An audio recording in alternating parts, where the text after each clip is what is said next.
പ്രധാനമന്ത്രി നരേന്ദ്രമോദിയുടെ ഇസ്രയേൽ സന്ദർശനത്തോടു കൂടി തന്നെ നിർണായകമായ കരാറുകളിൽ ഇരു രാജ്യങ്ങളും ഒപ്പുവെക്കുമെന്ന പ്രതീക്ഷയോടാണ് ഇപ്പോൾ ഭാരതം കാത്തിരിക്കുന്നത്. അതിൽ ഏറ്റവും പ്രധാനപ്പെട്ട ഒന്നാണ് മിഷൻ സുദർശൻ ചക്ര. ഇതുമായി ബന്ധപ്പെട്ട് പദ്ധതിയുടെ ആവനാഴിയിലേക്ക് ഇസ്രയേലും ഭാഗമാകും എന്നതാണ് ഇപ്പോൾ ഏറ്റവുമായി അടുത്ത് വിലയിരുത്തുന്നത്. ഇതുമായി ബന്ധപ്പെട്ട് ഇരു രാജ്യങ്ങളും തമ്മിൽ ഈ 2 ദിവസം നിർണായക ചർച്ചകൾ നടത്തുമെന്ന് തന്നെയാണ് വ്യക്തമാക്കുന്നത്. സ്വാതന്ത്ര്യദിന പ്രസംഗത്തിലാണ് ഇത്തരത്തിൽ പ്രധാനമന്ത്രി നരേന്ദ്രമോദി മിഷൻ സുദർശൻ ചക്ര ഇവിടെ പ്രഖ്യാപിക്കുന്നതും. ഇതാകട്ടെ multi layered interlocked air system അല്ലെങ്കിൽ എയർ ഡിഫൻസ് സിസ്റ്റം ആയിരിക്കും. ഭാരതവും ഇസ്രയേലും ഉഭയകക്ഷി ബന്ധം വികസിപ്പിക്കുന്നത് തുടരുന്ന സാഹചര്യത്തിൽ തന്നെ പ്രത്യേകിച്ച് പ്രതിരോധ മേഖലയിൽ ഡൽഹി അയൺ ഡോം സിസ്റ്റം വാങ്ങുമോ എന്ന ആ ഒരു രീതിയിലേക്ക് ഇപ്പോൾ കൂടുതൽ ശ്രദ്ധ കേന്ദ്രീകരിക്കുന്നതായി തന്നെ വ്യക്തമാക്കുന്നു. എന്നതിനാൽ തന്നെയാണ് ഇതോടുകൂടി തന്നെ ഈ വിഷയം വളരെ പ്രാധാന്യത്തോടു കൂടി തന്നെ ഭാരതം ഉറ്റുനോക്കുന്നതും. ഇതിലെ സാങ്കേതിക വിദ്യകൾ കൈമാറാൻ ഇസ്രയേൽ സമ്മതിച്ചേക്കുമെന്ന് തന്നെയാണ് ഒന്നിലേറെ റിപ്പോർട്ടുകൾ പുറത്തുവരുന്നത്. അയൺ ഡോം ഇസ്രയേലിന്റെ പ്രാഥമിക വ്യോമ പ്രതിരോധ സംവിധാനമാണെങ്കിൽ പോലും ഡ്രോണുകളും മറ്റ് വ്യോമ ഭീഷണികളെയും അത് നിർവീര്യമാക്കാൻ ഇവിടെ കൂടുതലായി തന്നെ അയൺ ഭീമാണ് ഉപയോഗിക്കുന്നത്.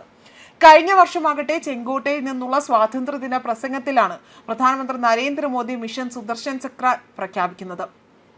അത് പ്രകാരം 2035 കൂടി തന്നെ അവിടെ പൂർത്തിയാക്കുന്ന ഈ പദ്ധതി രാജ്യത്തിന്റെ എല്ലാ പ്രധാന അടിസ്ഥാന സൗകര്യങ്ങളെയും സംരക്ഷിക്കുന്നതാണ്. ഭഗവാൻ കൃഷ്ണന്റെ ദിവ്യ ആയുധമായ സുദർശൻ ചക്രയിൽ നിന്നാണ് ഈ ഒരു പേര് ഇവിടെ ഉരുത്തിരിഞ്ഞു വരുന്നത്. മാത്രമല്ല ഇതിൽ 3 പാളികളാണ് ഈ ഒരു സുരക്ഷാ സംവിധാനത്തിലുള്ളത്.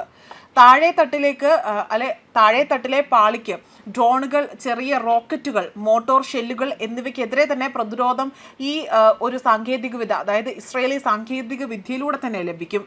അത്യാധുനിക റഡാർ, അതേപോലെ തന്നെ സെൻസറുകൾ, അതിൽ ആകെ അധിഷ്ഠിത ട്രാക്കിംഗ് സംവിധാനങ്ങൾ എന്നിവ ഉൾക്കൊള്ളുന്ന അയൺ ഡോമിന് സമാനമായി തന്നെയാണ് ഇതുള്ളത്. അതിർത്തി പ്രദേശങ്ങൾ, പ്രത്യേകിച്ച് അവിടുത്തെ സൈനിക അടിസ്ഥാന സൗകര്യങ്ങൾ സുരക്ഷിതമാക്കാൻ ഇത് സഹായകരമാകും. അതേപോലെ തന്നെ മധ്യത്തിലുള്ള നിരയിലേക്ക് ക്രൂയിസ് മിസൈലുകൾക്കും യുദ്ധവിമാനങ്ങൾക്കും എതിരെ തന്നെ സുരക്ഷാ പ്രതിരോധം നൽകുവാനും ഇവയ്ക്ക് സാധിക്കും. അതേപോലെ സൈബർ പ്രതിരോധത്തിനും തത്സമയ ഡാറ്റ പങ്കിടലിനുമായുള്ള സംവിധാനങ്ങൾ ഉൾക്കൊള്ളുന്ന ബറാക്ക് 8, അതേപോലെ മറ്റ് സംവിധാനങ്ങൾ എല്ലാം തന്നെ, അതായത് നൂതന സംവിധാനങ്ങളെല്ലാം തന്നെ ഇതിൽ ഉൾപ്പെടുകയും ചെയ്യുന്നുണ്ട്. അതേപോലെ തന്നെ ബാലിസ്റ്റിക് മിസൈലുകളെ പ്രതിരോധിക്കുവാനും ഇവയ്ക്ക് സാധിക്കും.